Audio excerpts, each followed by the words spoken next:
Good morning. Our topic is all about word problem involving division of decimals.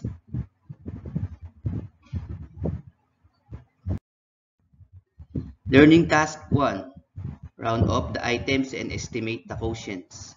Then write less than if the answer is less than or greater than if it is greater than the actual quotient. Number 1. 28 and 4/10 divided by 7. So, estimated quotient muna ang ating isosolve. Iraround natin yung 28 and 4/10. Siyempre yung 7 di naman magbabago. Yung 28 and 4/10 pagka ni-round natin ay 28. Kasi ang katabi ng 8 sa kanan ay 4. Round down o as is, hindi magbabago. So 28 divided by 7. 4. 4 times 7, 28. 28 minus 28 is 0. So the estimated quotient is 4. How about the actual quotient? 28 and 4/10 divided by 7. So 28 divided by 7. 4. 4 times 7 is 28. 28 minus 28 is 0. Bring down 4. 4 divided by 7. Dahil mas malaki yung divisor sa dividend, 0 po yun. 0 times 7, 0. 4 minus 0, 4. Magdadagdag tayo ng 0. Bring down sa tabi ng 4. Magiging 40 yung 4. 40 divided by 7, 5.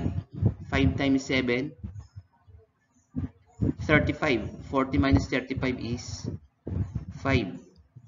So, kita na agad natin na mas malaki yung actual quotient sa estimated quotient. Kasi yung estimated quotient, exactly 4.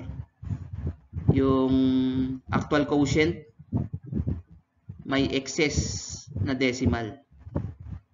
Kaya mas malaki yung actual quotient. So the answer is estimated quotient is less than actual quotient. Number 2, 53 and 62 hundredths divided by 5 and 24 hundredths. So estimated quotient muna. Yung 5 and 24 hundredths, pag ni-round natin ay 5 kasi ang katabi ng 5 ay 2. Round down. Yun namang 53 and 62 hundredths, pagka ni-round natin ay 54. Dahil yung katabi ng 3 ay 6. Round up plus 1 doon sa 3, kaya naging 54. Then divide. 54 divided by 5. 5 divided by 5, 1. 1 times 5. 5. 5 minus 5. 0. Bring down 4. 4 divided by 5. Dahil mas malaki yung divisor sa dividend. O mas malaki yung pan-divide sa dinidivide. 0 po yun. 0 times 5. 0. 4 minus 0, 4. Pwede tayo magdagdag ng 0. Pero maglalagay tayo ng decimal point doon sa dividend. I-bring down natin sa tabi ng 4, kaya magiging 40. 40 divided by 5, 8. 8 times 5, 40. 40 minus 40, 0.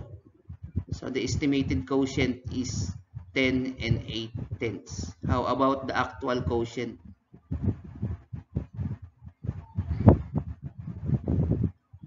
Dahil decimal yung divisor, i-move natin yung decimal point twice papuntang kanan. Kaya magiging 524. So, ganun din ang gagawin natin sa dividend. I-move natin ng 2 beses yung decimal point pa kanan para maging 5,362. So, para maintindihan nyo, panoorin nyo yung nauna kong video tungkol dito.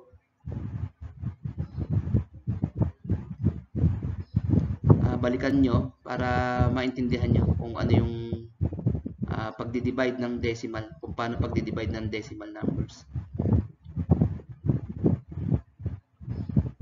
So, 536 divided by 524 is 1. 1 times 524 is 524. 536 minus 524 is 12. Bring down 2.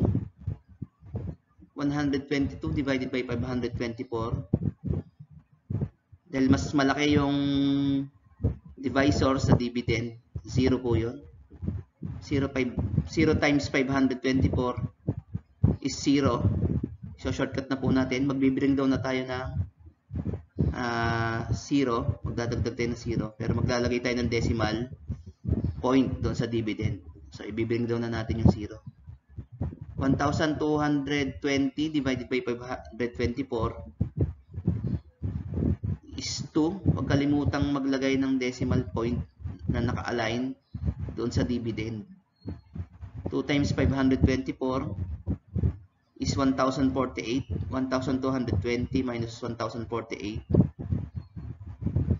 So, tatapusin na po natin dito sa tens place ng decimal dahil kita na po natin kung sino yung mas malaki. So, 10 and 8 tenths yung sa estimated quotient. Then, 10 and 2 tenths dun sa actual quotient. Siyempre, mas malaki po yung estimated quotient dahil ang tenths nito ay 8. Yung pong actual quotient ay 2 tenths lang po. So, we can say that estimated quotient is greater than the actual quotient.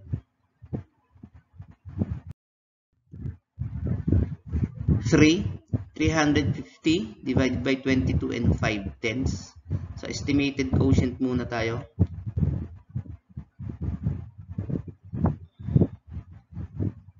Yung 22 and 5 tenths, pagka ni-round natin ay 23. Dahil ang katabi ng 2 ay 5, round up, plus 1.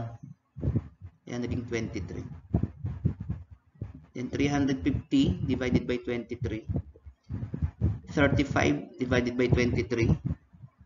1 times 23. 23. 35 minus 23.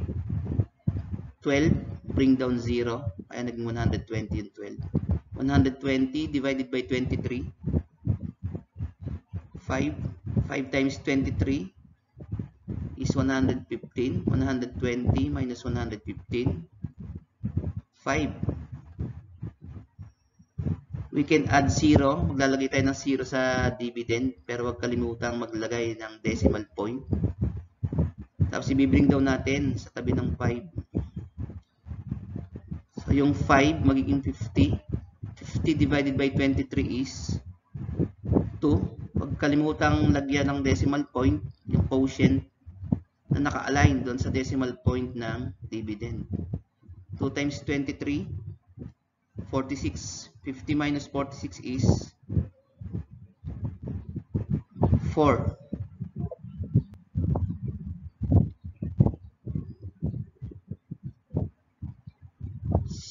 So, tatapusin na natin doon sa tenths place kasi pag nakuha natin yung tenths place ng actual quotient, makikita naman agad natin kung alin ang mas malaki.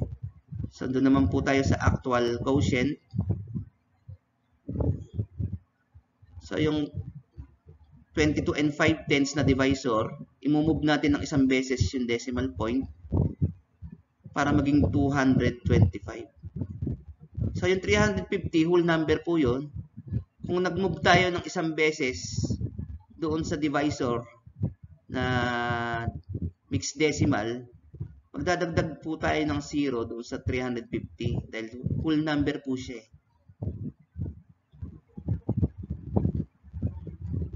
So yung 350 becomes 3,500. Kasi nga nag-move po tayo ng isang beses doon sa divisor na 22 and 5/10 kaya naging 225. So yung 350 becomes 3,500. Tsaka po tayo magdi-divide. 350 divided by 225 is 1. 1 times 225 is 225. 350 minus 225 is 125. Bring down 0. 1,215 divided by 225 is 5. 5 times 225 is 1,125. Then subtract 1,250 minus 1,125 is 125. We can add 0. Pero maglagay tayo ng decimal point sa dividend natin. Then bring down sa tabi ng 125.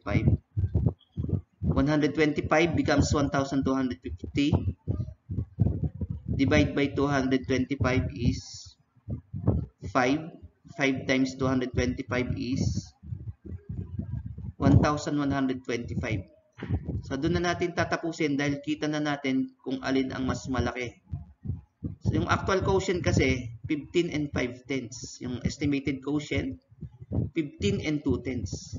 So syempre mas malaki yung actual quotient dahil 5/10 yung kanyang decimal, yung isa ay 2/10. Pareha sila na whole number na 15.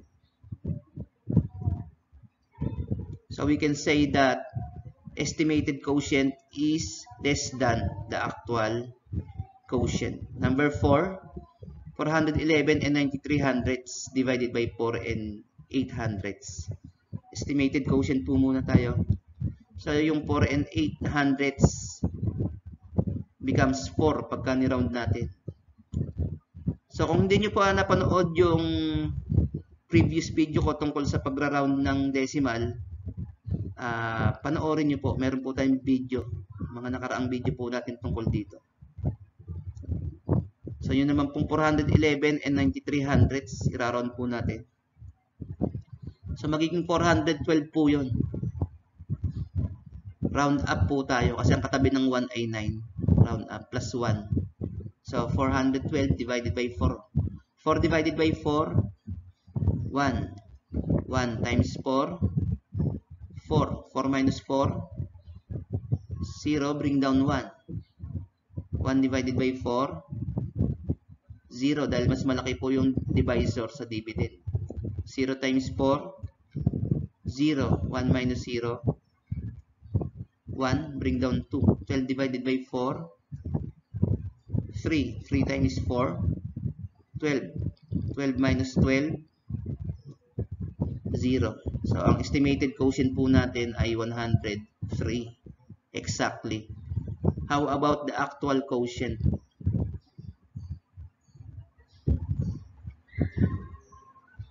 So, yung divisor po natin na 4 and 800, gagawin po natin whole number. I-move po natin yung kanyang decimal point twice to the right. Ganon din po ang gagawin natin sa dividend. So, it becomes 41,193 divided by 408. 411 divided by 408 is 1. 1 times 408 is 408. 411 minus 408. 3. Bring down 9. 39 divided by 408. So, mas malaki na naman yung divisor. Siyempre, 0 po yun. 0 times 408 is 0. 39 minus 0 is 39. Bring down 3. Mas malaki na naman po yung divisor sa dividend. So, ibig sabihin, 0 po yun. Ang quotient niya.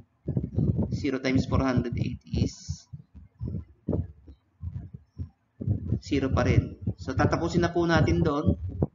Kasi kita na po natin kung alin ang mas malaki. Siyempre, mas malaki po yung estimated quotient kaysa sa actual quotient. Kasi yung estimated quotient ay 103, yung actual quotient ay 100 lamang po. So, we can say that estimated quotient is greater than the actual quotient.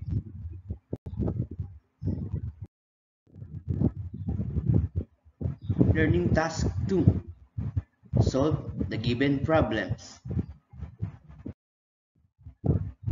Number 1. Desa, Ann, and D bought materials for their project worth 276 pesos and 45 centavos. The girls divided the amount equally among themselves. How much is each share? So si Desa daw, Ann at D ay bumili ng materials sa kanilang project na nagkakahalaga ng 276 pesos and 45 centavos. So pinaghatian nila equally yung amount na yon o yung halaga na yon. Magkano daw ang share ng bawat isa? So para makuha natin yung sagot, i-divide natin yung 276 pesos and 45 centavos sa kanilang tatlo. So 276 pesos and 45 centavos divided by 3 kasi tatlo sila. Si Desa, si Ann, tsaka si D.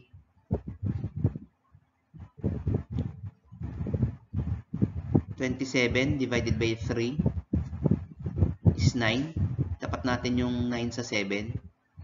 9 times 3, 27. 27 minus 27 is 0. Bring down 6. 6 divided by 3, 2. 2 times 3, 6. 6 minus 6 is 0. Bring down 4. 4 divided by 3, 1. Lagyan natin ng decimal point. Si decimal number yung dividend. Tatapat natin doon. 1 times 3 is 3. 4 minus 3, 1. Bring down natin yung 5. 15 divided by 3 is 5.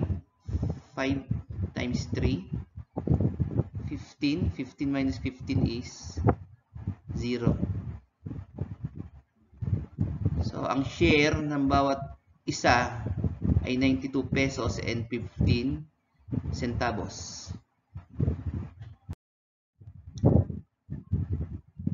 Number 2, Rico wants to buy a battery-operated toy car which cost 587 pesos and 50 centavos. He already saved 150 pesos. His ninong gave him 200 pesos. If he saves 12 pesos and 50 centavos a day from his allowance, how long will it take him to save the rest of the money to buy the toy car? So, gusto daw bumili ni Rico ng battery-operated toy car na nagkakahalaga ng 587 pesos and 50 centavos. So, nakapag-save na siya o may naitabi na siyang 150 pesos. Tapos, binigyan siya ng ninong niya ng 200 pesos. So, kung nakakapagtabi raw siya ng 12 pesos and 50 centavos a day sa kanyang allowance, gaano katagal para ma-save niya o maitabi niya yung rest ng money o yung natitirang pera para mabili niya yung toy car. So, para makuha natin yung sagot, hindi lang isang operation ang ating gagamitin. Ang una nating gagawin ay i-add natin yung pera ni Rico na nasa kanya. So, i-add natin yung natabi niyang pera, which is 150 pesos, tsaka yung bigay ng kanyang ninong para malaman natin magkano na yung pera niya. So, i-add natin yung 150 pesos, tsaka 250 pesos na bigay ng kanyang ninong. So, ang pera sa kanya, o yung nasa kanya, available na money niya, ay 350 pesos. So, inad natin yung 150 tsaka 200. So, ito yung Rico's money, yung nasa kanya. Pagkatapos,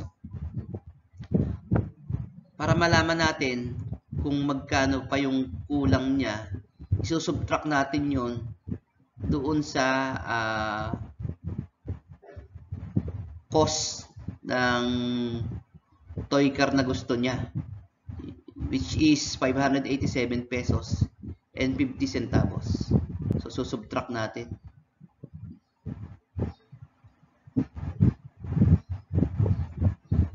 So, 587 pesos and 50 centavos minus 350 pesos is 237 pesos and 50 centavos. So, ito pa yung needed money niya o yung kailangan niya pa. Ito yung kulang para mabili niya yung toy car. Pero ang tanong kasi natin ay ilang araw? How long?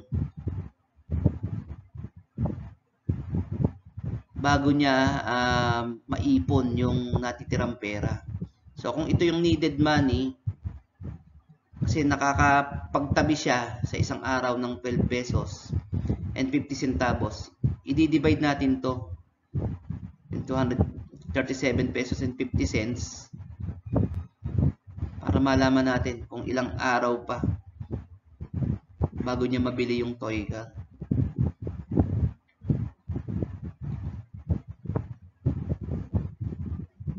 Siyempre, dahil decimal yung 12 pesos and 50 centavos, i-move natin yung decimal point twice papunta sa kanan para maging 1,250. So, ganun din yung gagawin natin sa 237 pesos and 50 cents. I-move natin ng twice yung decimal point papuntang kanan para maging 23,750. Tsaka tayo mag-divide.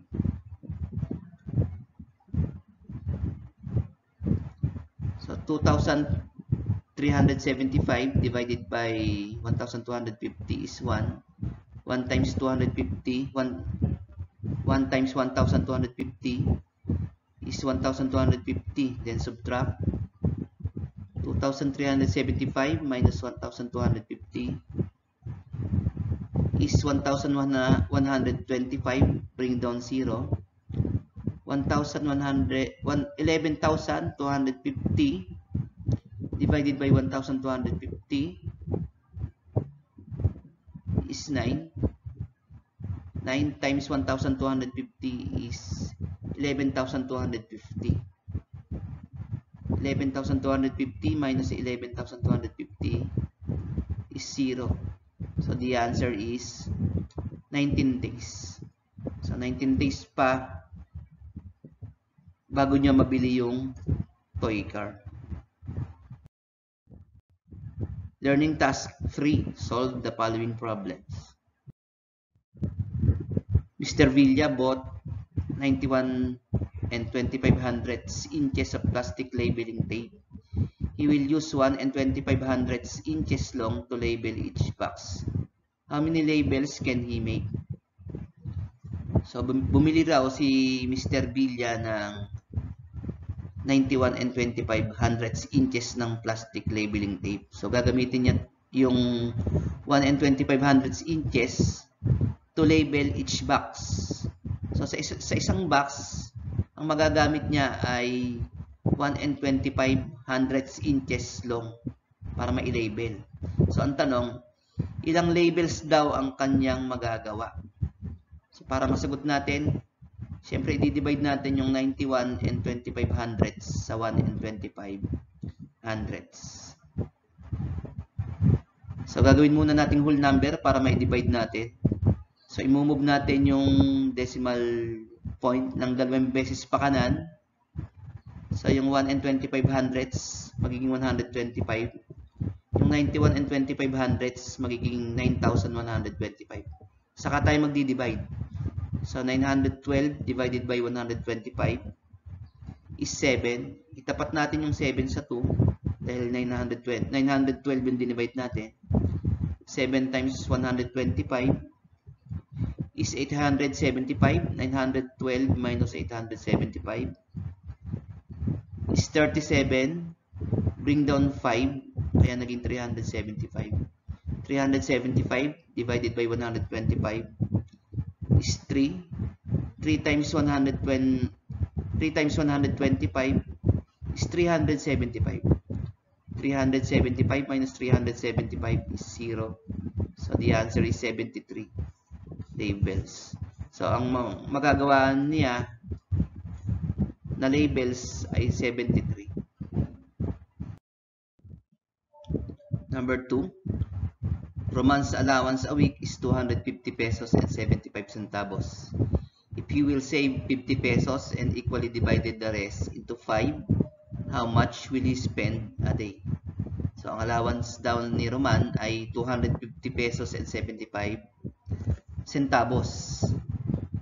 Yan, tinabi niya yung 50 pesos out of 250 pesos and 75 centavos. At equally dinivide niya yung natira sa 5.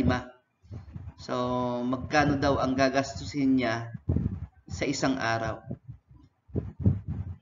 So, gagamit tayo dito ng hindi lang isang operation para makuha natin yung sagot.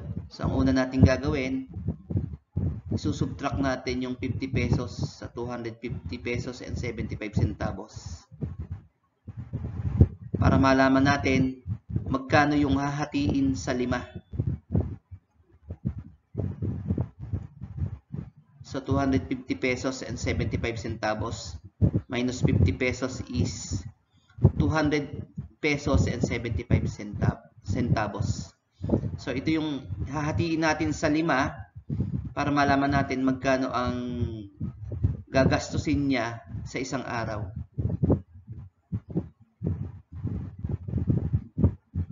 So 200 pesos and 75 centavos divided by 5. 20 divided by 5 is 4. 4 times 5 is 20. 20 minus 20. 0, bring down 0. 0 divided by 5, syempre 0. 0 times 5 is 0. I-bring down na natin yung 7. So, shortcut na natin. 7 divided by 5 is 1. Huwag natin kalimutang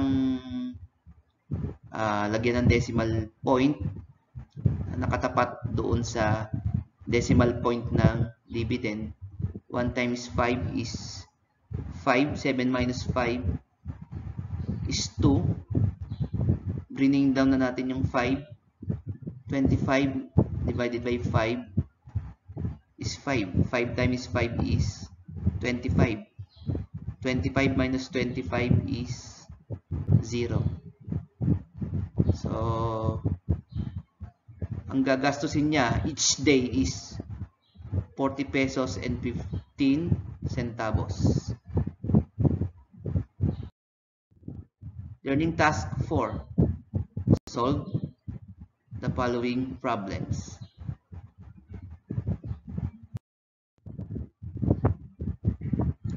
Number 1, if a man works for 8 hours a day, he can finish a job in 12 days. How many hours per day must he work to complete it in 10 days? So, ang isang tao raw ay nagtatrabaho ng 8 hours a day para matapos ang isang job ng 12 days. So, ang tanong, ilang hours per day kailangan niya magtrabaho para makumpleto yung job sa 10 days. So, para masagot natin to, i-multiply natin yung 12 days sa 8 hours. So 12 times 8 is 96. Then, i-divide natin yung 96 sa 10.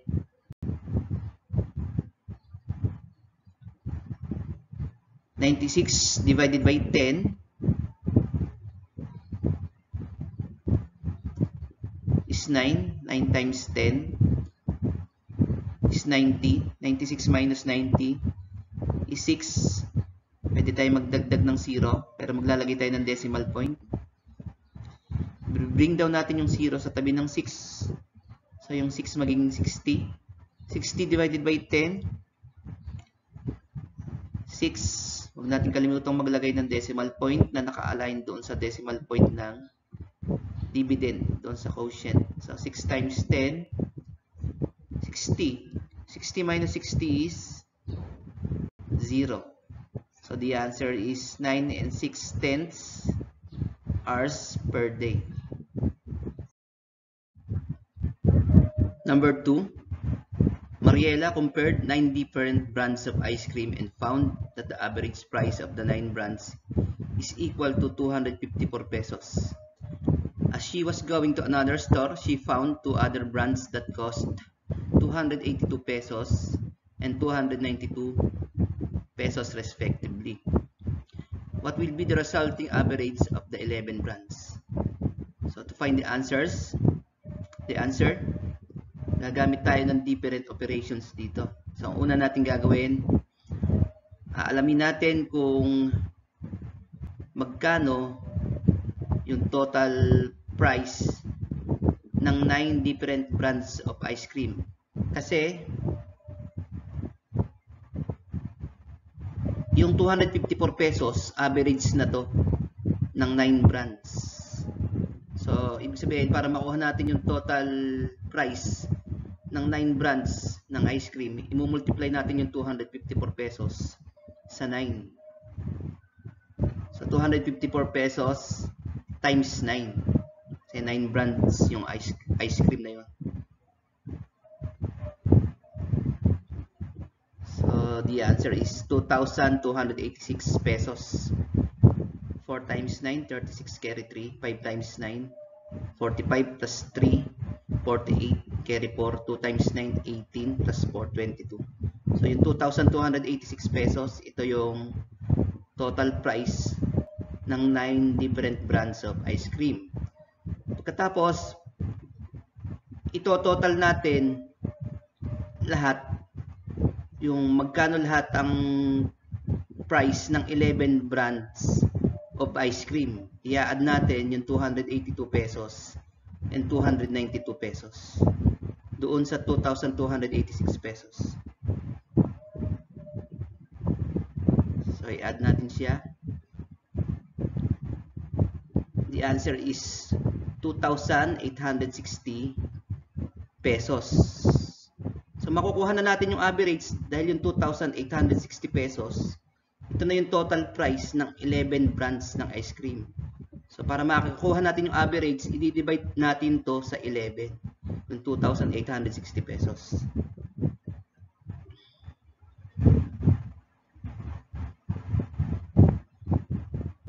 So 28 divided by 11 is 2. 2 times 11, 22. 28 minus 22, 6. Bring down 6. 66 divided by 11, 6. 6 times 11, 66. 66 minus 66, 0. May 0 pa tayong natira. Iso-shortcut method na natin. I-bring up na lang natin sa 26 yung 0. Kaya the average is 260 pesos.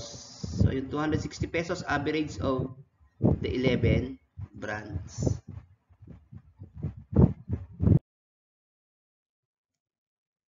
Maraming salamat po. Don't forget to like and subscribe. Bye for now and God bless po. Thank you.